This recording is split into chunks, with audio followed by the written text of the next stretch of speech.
kamera gani will take 4 days. Ongeleshe ile sawa. Karibuni sana to this press briefing. Welcome. We as Tricky Plus Entertainment tunataka kuwakaribisha huku Expressway Lounge. Kama muonavyo nyuma yetu kuna maneno. So sasa ni nyinyi mniambie kitu mnataka tuseme.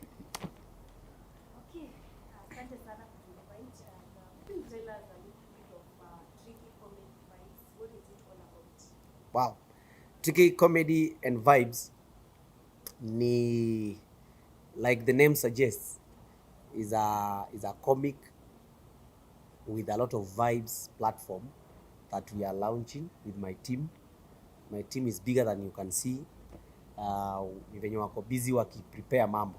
You know, coming up and running these shows is not easy. So nimeleta two representatives leo na naweza wa introduce before tuendelee. To my left is my stand-up comedy content lead. Hello guys. Sorry, usemanga niachiange nimekuachia. Introduce kwa ufupi tu. Yeah. Well, my name is Mitch. I'm a stand-up comedian, a baddest host, actually the host with the most. You know, I'm a radio presenter and a scholar. Thank you. Thank you so much. Huyu ndio anasimamia maneno ya stand-up comedy. Kusimamia ni kumaanisha the lineup ya stand-up comedy. The comedians who will be coming on stage. Tuko na Creative Hub. Yeye ndo anatusaidianga ku organize that lineup. To my right is another gentleman mwenye najua mjamuona sana na mimi but tumekuwa tukiwork na yeye chini ya maji. He's also a creative but dealing with some other sort of vibe when it comes to entertainment. Twende kazi master. So thank you so much for this opportunity. My name is Master Kimsi, representing P-Back Theatre. Basically P-Back Theatre, we are involved in film production and theatre production. That's why we have partnered with Tricky to bring you a different vibe when it comes to comedy and shows. And I'm here representing the director for P-Back Theatre, naitwa Boni Kanywira, and we promise to give you one, should I say hell of a show? Yeah, it's okay. Hell. Okay, one hell of a show. Thank you so much. This is Mitch, comedian, you know him. This is Master Kimsi, and we are ready for you guys. So, yes. So, hii show iko the 3 April. Tutakuwa tunaona shows zingine zikikuja ama ni pekee yake? The reason is why we are here with this presser and tunachocha sana hivi because the first show in fact is our launch edition. The first one is our launch edition. Launch edition meaning hiyo ndio show yenye itatupea ile pace. So hiyo ni ya launch. This is not a one time gig like we did last year. Last year we did a one time gig in Nairobi Cinema Tricky Comedy Circuit. But this one is a show. It's a show that will be running, happening every Saturday. But hii ya kwanza tunataka wase wa come ndio wajue hiyo ni nini tutakuwa tunawaitia. Na ni nini kipi unataka kuleta kwa audience? Thank you so much. When we were introducing ourselves, ulisikia kwa upande wa left nimesema lead wa stand up comedy. Stand up comedy ni ile mmetuzoea nayo. Ile stand up comedians giving their sets on stage. And on my right, Master Kimsi has talked about P-Bag, which is a film production and a theater hub or else. So there is something extra. There are several segments that we are introducing in our show. Kuna vitu, okay. Wacha niseme in layman's language. Of course, tukilaunch hii kitu lazima tupewe wa Kenya ama audience yetu something new. That's why our tagline is fresh vibes. Tunataka kuwapea kitu tu mpya. We don't want to come and then show the world whatever they are used to. Tunataka ku change the game. We want to give something special. And that something special is trying to be diverse on stage. Trying to showcase the diversity of theater on stage. The diversity of live performances on stage. So apart from stand-up comedy, kuna other versions of comedy mingi sana. Kuna sketches that will be doing that, and that one will be cooked and prepared and served through their door. Apart from those sketches, tutakuwa na baking zone. Baking zone mtaijua mkikuja. Hatupiki, but kuna kitu tutapika stage. Apart from that, tutakuwa na special guests in our show, and the special guests sisi hatukuji kuwafanyia interview kama nyinyi, hiyo ni kazi yenu. Wakikuja show, we know what we will do to them for us to entertain the audience. So kufikia hapo umeshayaona picture that our show is not just the normal show yenye watu wamezoea kuona ya mtu akiweka stand up comedy show, ni wasanii kuja na line up, ni unaita msanii 1, msanii 2, msanii 3 and then show inaisha. No, we have a whole vibe to give Kenyans, but this all vibe is packaged and maybe imewekwa layer na ikafungwa vizuri in a comic way because we are comedians. Why did you choose this place? First of all, before nijibu hiyo swali, hii idea tumekuwa nayo for long sana. Hii idea ya kuexecute a comic vibe show na kuiproduce vizuri ndio tuiserve kwa wale wase wenye hawezi come show live, our audience even outside the country. Ni idea tumekuwa nayo, hii si kitu imekuja tu. And one of the considerations that anybody does akianzisha any new venture, number one, lazima ufanye market research, lazima ufanye research zingine kama za, for example, for a show like this, lazima ufanye research kidogo ya kujua is it something that the audience will receive ama ni kitu irrelevant. Number two, what is the best location that unaweza ambia watu wakam na wakuje kwa urahisi na bila kustruggle. And even after that, again, you have also to consider about the venue convenience in terms of production, in terms of setting, making the setup and all that. So kujibu swali yako, before I found this dome theater yenye iko hapa, yenye mmeona, I don't know, mngeweza kuzoom watu waone wangejua ni kwa nini. I had a lot of scouting around Nairobi, a lot of scouting. Hakuna mahali sijaingia kwa hizi places huku. Nimeenda Thika Road, nikaangalia, nikaingia Lang'ata Road, nikaangalia, nikaingia Ngong Road town katikati, Ngong Road. Then one day I just walked in na sikuwa najua hii place kama iko na theater dome kama hii. I thought Expressway Lounge ni club na maybe na hiyo uwanja inakuanga ka garden hapo nje. So I didn't know. If you look at this theater dome, it gives you the feeling of a comedy night. Hata wewe ukiona.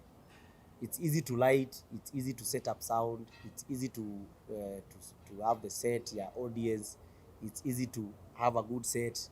So this ilinikalia the most ideal venue to execute my idea. Yes.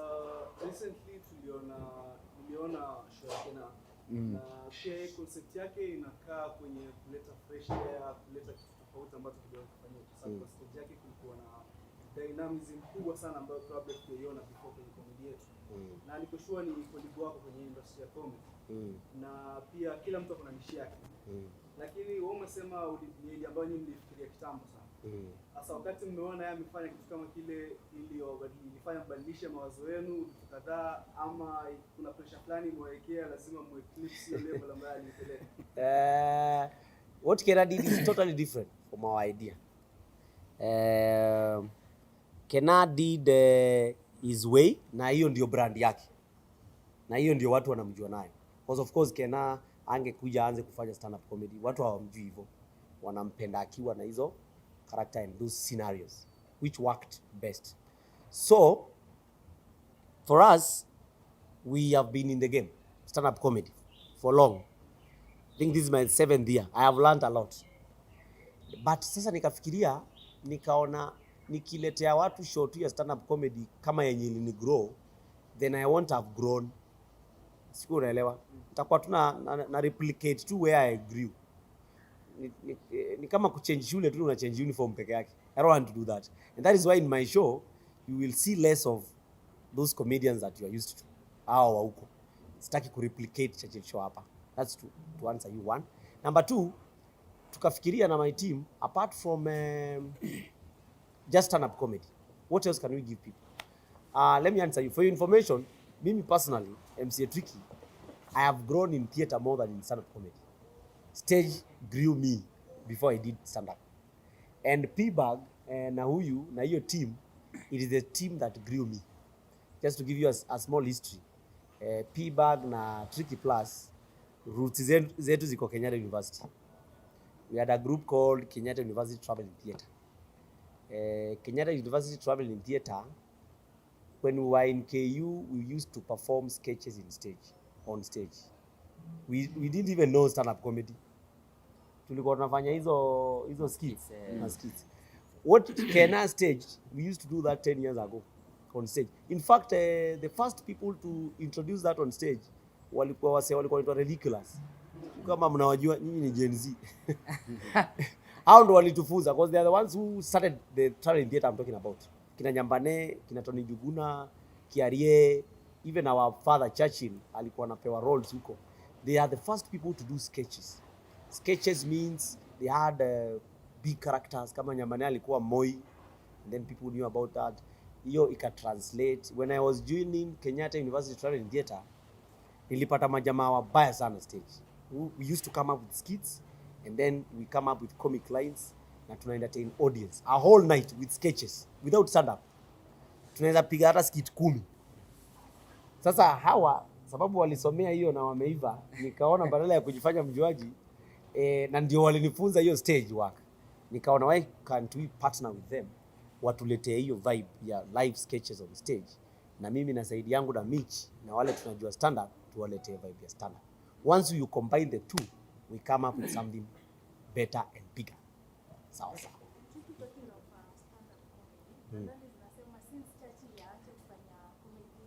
Najua mahali unaelekea, malizia. Since Churchill hiyo Mitch anaenda. No, what is your opinion on that? My honest opinion, Trudy. Sana comedians nao tumelala. Wacha niseme ukweli. Unajua sometimes sio vizuri kujiteteanga. Sana comedian tumelala. Let me explain why tumelala. I don't care venye watanifikiria cause najuanga tu anytime nimejaribu kuingilia. Juzi nilijaribu kuingilia mahali nikatandikwa vita. Zingine behind the curtains. Anyway, the point is this. Wakati mtandao imekaa juzi, when we had the social media entertainment ikakuja wakati wa corona, watu wakakimbia huko kuentertain watu. Mtandao ilifanya wasanii kwa wazembe sana. Uzembe iliingia inside outside, especially for those entertainers wenye walikuwa wa stage. Stand-up comedians niseme ama any comedians, because of what? Mtandao siku hizi is the easiest shortcut to entertain. You gonna get haina cost, haina time investment, okay, you gonna time investment, yes, but you can't compare it with stage. So just like any other business person, tungekimbilia wapi? Lazima tukimbie mahali penye ni rahisi kuproduce. For example, hii idea tuko nayo, tungeketi chini tuamue. Kama Tricky Plus Entertainment 3 years ago tulikuwa na movement, and that's where we started with Makwaka na kina Nyachio na kina Diana Luvanda na kina Masimasai. Tukaanza tu hiyo entertainment group ya kushoot to series, and that's where watu walijulia Makwaka na Kasioki, and we did it and it worked. We got so many endorsements na tukatengeneza do. Lakini nikafika mahali nikaona hii uzembe hapana. Hii tukiendelea hivi stay sustained for long. And then pia nika notice that online entertainment kama msanii ina limit. Siko na get. I can only do vines or some series, and then na pia nikala audience yetu. Audience yetu ikikuona sana pale kwa mtandao Nachoka. Kuna venye pia ita move on na mwenye ana come next. But this baba yetu Churchill atumwangushi. In fact, by doing this tunataka kuendeleza hiyo gospel yake. Hebu imagine Churchill venye ametu grow, and then after tumeiva yeye anataka kufanya vitu zingine. Of course Churchill cannot continue doing the same show. Pia nyinyi mtachoka. Sijamwambia aache, but no, but you understand. But imagine akitu grow hivi, alafu tukishaiva aone tumezembea tena. Tumeachilia whatever kitu yenye alingangana kujenga. Hii industry alingangana sana, sio rahisi kuiweka mahali aliweka. We are one of the best countries in Africa. Na wengi wenu mmekuwa huko kwa Churchill. Sisi wote, sio wengi wetu. Sisi wote. After kuiva tena tukuje tulale. Sisi wote tuende tukapigane huko kwa mtandao. Hadi hata wewe umeona mmelala. Maybe wote Si ndio maana nimeamka. Ndio maana tuko hapa. Mitch pia aseme kitu. Yes. Shimfight Umelala. story ishe. Ama Anyway, on a serious note, it's valid, yeah. Yeah. It's been dormant for a minute, but now there's something you need to understand. To set up a stand-up comedy show, it's expensive, very expensive. That's why I talked about the easiest shortcut. Mtandao. Get. So to put up something like this, it needs you to, gather the energy, make sure you have the muscles. Thank you so much, bro. Ni light imeongezwa watu wenye waone light. At least ndio waone. Watu wanaangalia na wamekumulika zaidi. Sawa, malizia tu ni swali yako. So you cannot on a serious note though, there are some guys who have the muscles. Kuna wase wako na hizo muscles, not just tricky z. Ukiangalia, I don't want to mention names, but if you want I could. Kuna wase wanaweza set up but wamekuwa lazy. Most of the stand-up comedians wenye wamekuanga, wenye walianza, especially wenye hata kuna wenye ulikamu ukapata, you see, many of them waliingia kama kwa mtandao wakapotea. If you look carefully, most of the senior stand-up comedians wamekuwa ma socialites. Unaniget? Wachi hapo. Next question. So that is why unataka tutandikwe wewe. Na hata show ijaanza. So that's why kuteka up challenge. Where are you violence? I don't want peace. Anyway. So that's why could take up challenge kai ni better, and so it's a good initiative to bring it up. But it's not easy to set up a stand-up comedy show. But with this one, we sure it's good. At least it shall say.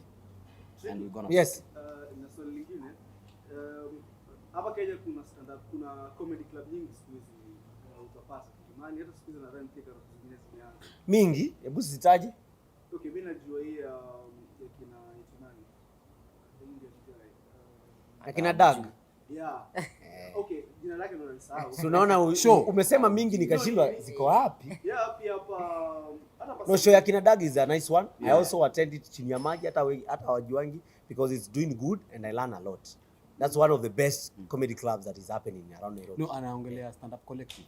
Si ndio hiyo ya kina Dag? It's a good platform by the way. Yeah, wanakuwa pia na hizi roast na yeah. Afiko kitambo. Then kanona hapa pia hata Tanzania wao nafikiri wamechangamkia industry ya stand up sana. Kina hivi unaona kina wanafanya. Kuna platforms nyingi wanafanya stand up. Yes. Wewe kuna siku ishe kuingia kwa akili labda hii competition inakuja, unaweza ukatuacha kwenye hii market tukiendelea. Boss, wacha nikwambie kitu sasa. Hey. First of all, kuna kitu nilikaa chini last year. Last year I was invited na Koi Mzungu kwa Cheka 2 comedy ya Tanzania. And I learned a lot. Whenever I travel outside to perform, siendangi tu kupiga mistari, naendanga kulearn the industry. And I am telling you the truth.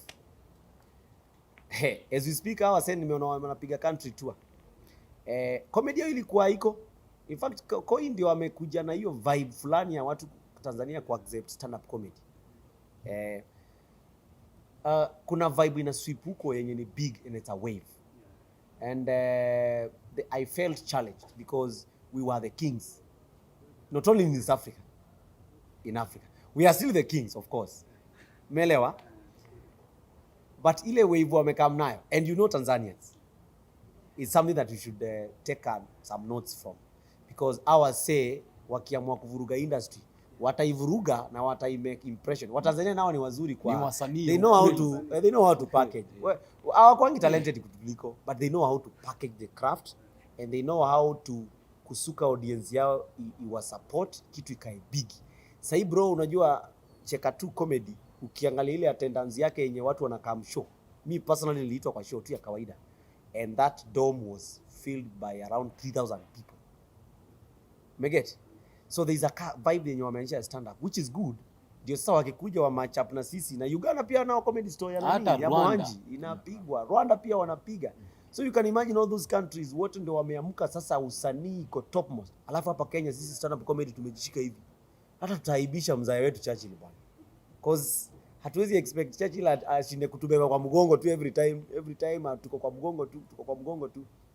There's one thing I say na hiyo ndio kitu tangu nijue hivyo ndo nilianza kuchange my mindset. Kitambo when Churchill used to call for a Churchill show comedy night, sisi tulikuwa tunafika tunapata dome imejaa watu 7,000. Tunaingia stage, tunapewa mic, tunawaangusha, tunawachekesha. Tukitoka pale tunatoka tukifikiria sisi ni wakubwa, not knowing that hiyo audience sio yetu ni ya Churchill. Until msee aite show kama hii yangu, wasee wakam waone hivi, that's the only way you can measure your brand. So tukiendelea kufidi wana Churchill audience yake, tutazeeka. Ile siku utaamua kufanya kitu yako ndio uta notice unakuanga na wasee watatu wenye ni wako wewe. Fulani wenye wanaanga So do. it's better I start early. na ni wale wenye wanakuja kwa gate. Wanakwambia wazee Nipe complimentary good. I have done specials and I will say it for free. I have done them. Ya kwanza audience ndo nikajua audience ya Tricky ni nani. Because wale wasee walikam show sitawadharau, but ndo nilijua ni akina nani. Hiyo time nilipata audience ya wasee wenye ni mafanatics but hawawezi afford tiko ya dhao. That was 20. Nao ndo mafans wangu 2018. na mimi nilikuwa nafikiria nitapata wale wasee Churchill wigi ya show wanalipa 2,000.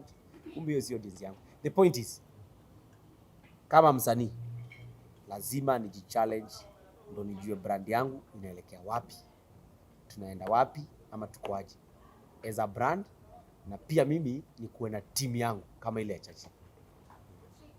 Yes.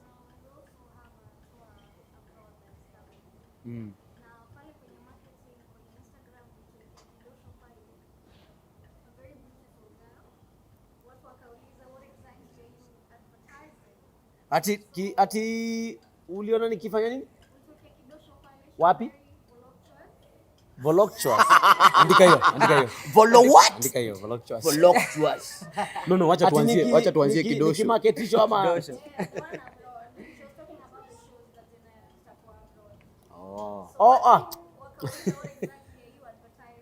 Can you tell us about the voluptuous? Pia amekupata vizuri. I also had the same question. Masi Masai kuja hapa, you have a phone call to answer. You have a voluptuous question. Voluptuous. Oh, hiyo ni ile tour yangu ya Australia ya April. Hiyo tour we are working with so many people. Sio yangu peke yake, kuna mapromoter, kuna mapartners. Naenda na MC Jesse by the way. Yeah. April. Ukiongea vizuri, ukipiga jokes kali kwa hii show, nitakubeba. Walai, ukipiga jokes kali. So si tarehe 3 ile ya nyanyako hiyo achana nayo. Aunt yangu yeye hezi enda Australia. Aunt yangu. Hiyo kidosho watu wakasema watu hiyo advertising. Every publicity is good, whether bad or good. Mlikuwa mnamtoanisha lakini simulijua kuhusu show. Thank you so much. That was the point. Positive side of it. That was the point. Yeah, that's beautiful. Question. Yes. Are we expecting to see Churchill here because he has been your father for the longest time to come and support his son? Churchill, you are expecting to feel his presence through many ways. Si lazima afike physically, but whatever thing you will find here, he will be here. A very good percentage. But a time will come, of course, ni muinvite. Siwezi muita saa hii na hii kichoma mara ya kwanza. Chuko na wewe mbona unajui mbona No, si ati ni ile tu. Atakuja. Wacha nimuite, wacha hiyo yake yenye nitamuita, wacha niambie audience to come to celebrate kwa show yangu. Si ndio? Ndio ikuwe kitu special. Asikuje tu kama mtu, lazima nimlete kama king. But to expect that. Because are we expecting, because unasema to expect to see celebrities stand up comedy wengine, tuna expect kuona No, si wengine. they are coming comedians wenye maybe hawajafikia mahali wewe umefika.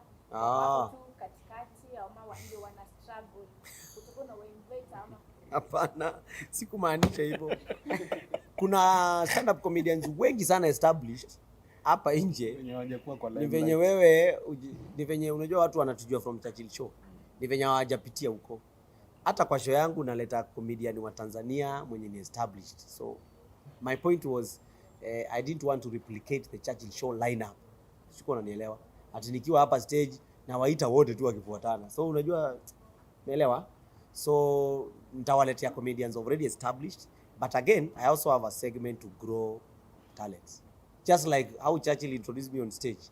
Na audience ikanikubali nikiwa tu ovyo mpaka wakani grow. Why not? Na pia nyinyi audience nikikuja nitaibembeleza niambie pole tu.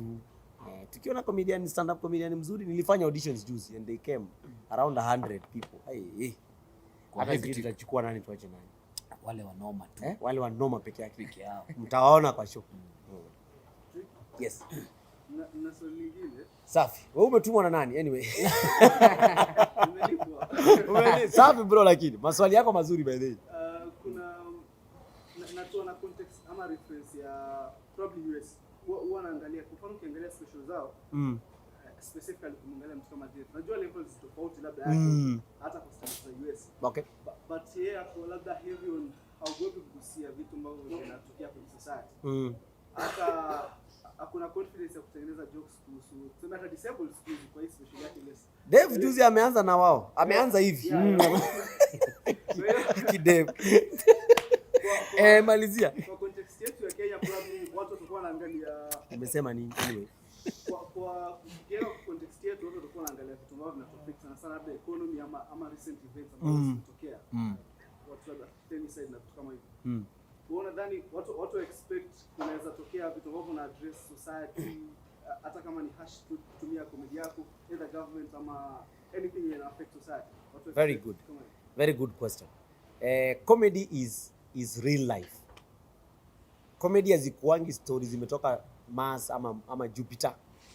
Comedy is just an observation made in our daily lives, unaiturn inakuwa funny. All in all, in Africa, especially in our country, there are some topics that you can still not touch on. Kama venye ulianza. Hatujafika level ya kina Dave na kina Kevin ya kuingia stage na kuanza kuongelea walemavu ovyo ovyo. Hatujafika level ya kuingia stage na kuanza kuendorse ama kuongelea LGBTQ ovyo ovyo. I don't know if you understand me. Hatujafika hiyo level sisi na kama watu. Why? Because it's our culture. Comedy is part of culture. So if their culture allows, that's why they flow with it. With ease. Kama labda tuhitaji mtu mmoja ambaye anaweza break through that Let me give you an example. I was doing my research some years ago. There was the first show yenye iligrow comedians US kubwa sana. Def Comedy Jam. Hiyo ndio show yenye imegrow hawa say wote.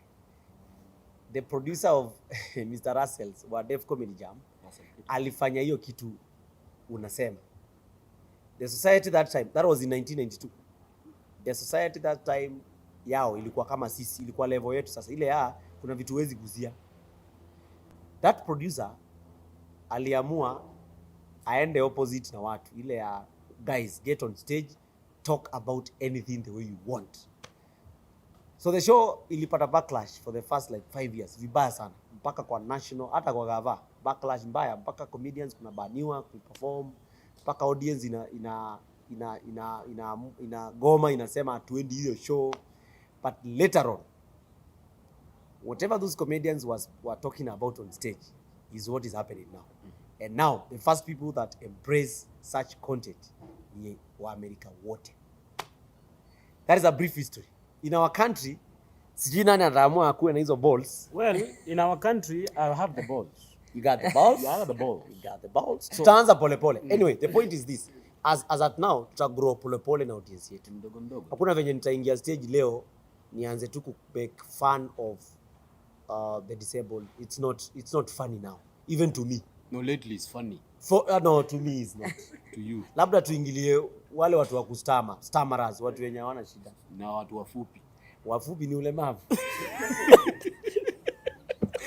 But nimekugeti bro. But a time is coming. By the way, a time is coming when we will break this barrier. But we have to proceed with the moderation, of course. Hatutaki pia kuonekana sisi ati ndio vichwa ngumu. Ati vichwa ngumu wa industry sasa tunataka kuingia stage. Tazimu wabuda. Ati uangalie mtu no. Why? Because hatuja exhaust the normal content. Before tuanze kuingilia wase, hatuja exhaust kuingilia serikali. Au nao tutawatandika kwa hiyo show. Anyway. Hatuja exhaust the social issues happening in the country. Hatuja exhaust the hiking prices of life, of commodities. Wacha tuongelee hizo kama mnataka tuanze kuingilia watu kwanza. But then it doesn't mean tutafika huko. But okay, si sahi of course, but tunaona later on because watu wameanza kuaddress issues serious quiz. Tuongelee LGBTQ lini? Tuanze nayo Saturday. Sato. No, yes, Sato. No, tuanze na transgender. Hiyo sasa usiguze. Hiyo ni Ndio wachache. Hiyo wachia Dave Chappelle. Sawa, to deal na Mage.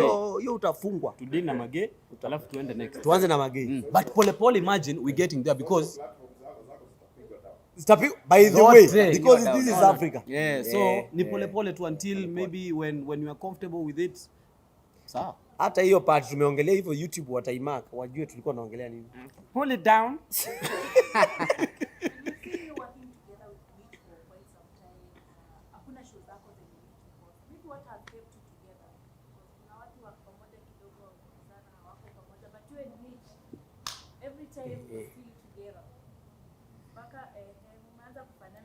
Did you tumeongelea hiyo story ya nini ama? No, because we just Ukasema hivyo. What are you trying to say? Let me tell you one thing I've learned. I've learned the power of teamwork. Na teamwork wins any day. Teamwork means there's like a small group of people that you understand each other better. Na mmetoka mbali. So hao watu ndio watu wenye hujenga success. The longer you take with the same team, the easier you'll get to the finishing line. Ile time ya switch your team members itakuwa inakurudisha nyuma, because kama sasa ningeanza kutafuta mtu mwingine a replace Mitch, ningeanza tena scratch, na Mitch tumekaa naye over 5 years. So umeona hiyo, so having that small group, unaona huyu mzee nilikuwa nimemleta hapa, this is a guy we used to work with him in KU. That is 7-8 years ago, 9. But because I know his roots, that's why I'm here with him, plus the other team yenye iko. So for me, about Mitch is because Mitch is part of my team that I trust and that I understand, na wenye najua nitamove na wao farthest. Kama kuna swali maybe parting shot. Asante. Haya, acha ni pe nafasi ya maswali sasa. Anybody? Mr. Maweo. Yes. Maweo from which nini? Bench. Wow. Uko very big umesimama. Bench yake ina uzito. Tunafaa tuifikie. Yeah, since katika Churchill. Walikuwa character yake ilikuwa ni jokes. Yes. Hapa tuna expect different character ama hiyo. Nitawaserve kila kitu. Umesikia kuna sketches hapa, hata makwaka hako. After Mitch ametupia stand up makwaka, because we want to have a vibe. We want to showcase everything. Okay. Expectations zako ni gani Saturday? Expectations zangu ni to disappoint watu juu ya kukosa nafasi ya kukaa, because hii dome ni limited na kakwa ndogo. Ni ndogo kulingana na wale wasiotakama. So najua mali unataka kuelekea, but haitawezekana. Katika jina la Yesu tumekataa. Endelea. Anachotaka kusema tumekikataa, tunakileta madhabahuni. Uuliza waseme na nani? Nani? Na nani kwanza? Sasa semeni. Mungu acheze kama yeye. Oh, Mungu I agree. Good. Sasa wewe umetupiga cheka. Tulikuwa tumekemea Mungu tena. Wewe Paka Mungu akoleke really nice. Learn to listen. Mungu acheze kama yeye. Listening skills. Sasa watu wa camp, alafu hapa hivi pote pajai. Watu wakose place ya kukaa, and of course si kila mtu atakuja hapa kwa sababu yako. Wengine wanakuja tu ku have fun, kunywa pombe zao na wao waishie home. Hata kuna mtu hatajua ama uko hapa. Sasa tutachange venue ama tutakaa hapa alafu tusije tuongezee magorofa huku. Hiyo nayo sikuwa nimefikiria hiyo. But kuna kamera, wacha tudanganye. So as you can see, so we have tuko na mipango kabambe. Acha niongee kama mwanasiasa.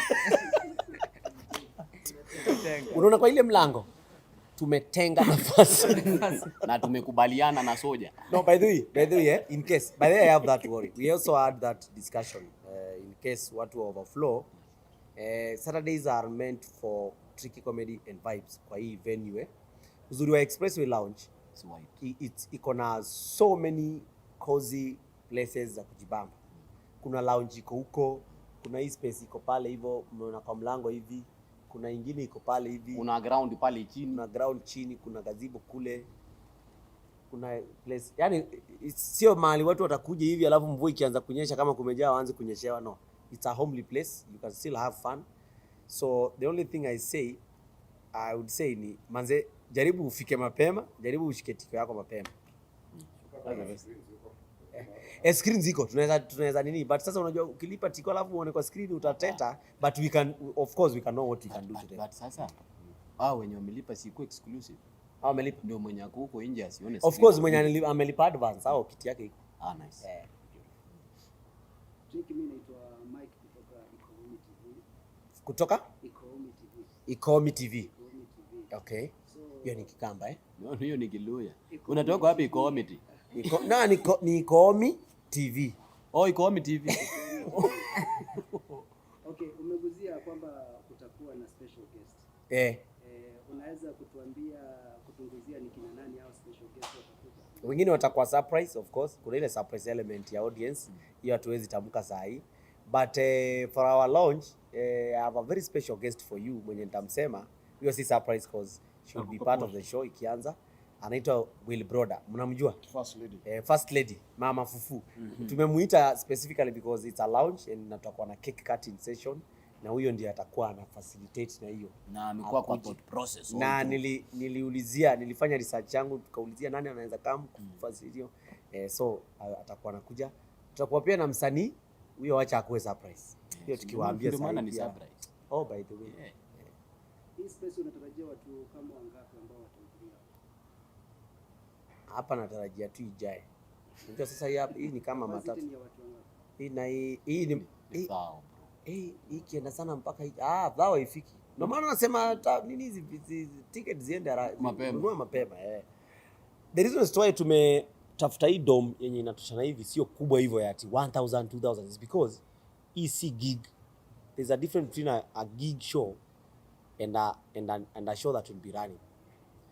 Gig ni ile one time yenye umeamua lazima ni jaze 3000 people, ndio ni make sales, ndio hiyo ikiisha tupatane next year. No, hii ni show ina run. So ni show itakuwa every Saturday. Meaning what? We want a dome and a space that we can sustain.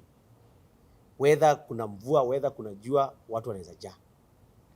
Hii ni show yako ya ngapi kutoka uanze sasa? Yangu mwenyewe mimi ilienda ngapi? Nimepiga sasa sijui nitasemaje, because once for example when I do a special, I do a tour.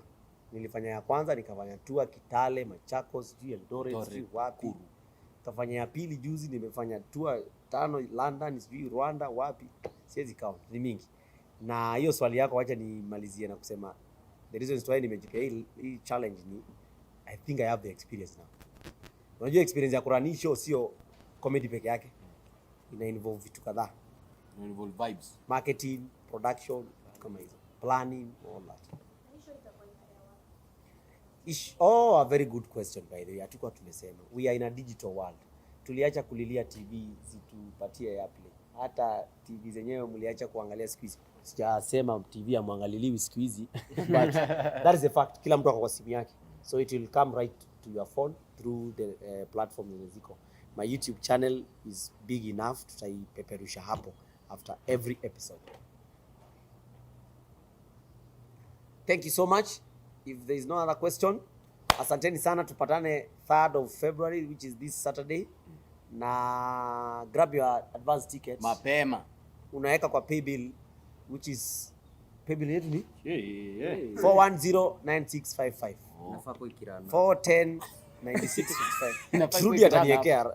Ndio hii hapa ndio hii hapa. 4109655 paybill. Account andika jina yako. Weka hiyo 1000 bob peke yake, support the show. This is a show that will be growing new talents, and by the end of this year nitawaita tena kwa press briefing nyingine, we review the show. Sawa. Na pia nyinyi mnipee maoni yenu ya tuliona kumeenda hivi, tumeona kumeenda hivi. Yangu this year umewapeleka mbali. No, tunataka tuipige the full year ndio tupeane review kali, because at the end of the year tunafanya sasa ile mega love festival yetu. Mimi naweza waita anytime. Utakuwa ngana tours. For now, juu hii ni show nataka ya production. tour zenye nafanya tour outside Kenya. The reason story nafanya hizo ni juu nataka kulala. No, Sure. the point is this. Hii, Mungu wako ni mkubwa Point ni, bro. kufanya hizi gigs ni expensive. So nikitoka hapa nipeleke show Kitale. Ile Logistics expense iko pia. hapo bro. Ni noma. So for now acha ni concentrate na huyu mtoto akisha grow. Shabalahe. Asanteni sana. Mungu awabariki. Makofi. Aya basi mkakunywa chai. Kuna chai? Asanteni. Thank you. Yes.